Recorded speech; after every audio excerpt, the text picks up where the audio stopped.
प्रत्येक लग्नाची ना एक छानशी लव्ह स्टोरी असावी.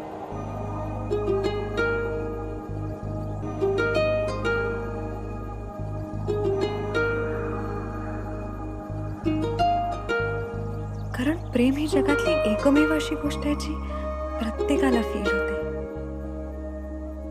जी खूप सुंदर आहे, साधी आहे, सोपी आहे.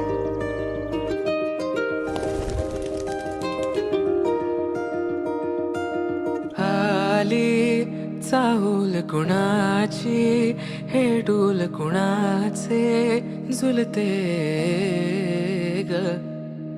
आले पाऊल कुणाचे, ही भूल कुणाची अनाहुत ग. माझ्या मग्न तळाकाठी स्वप्न तुझ्यासाठी गिरवले ग. आली चाहूल कुणाची, हे डोल कुणाचे झुलते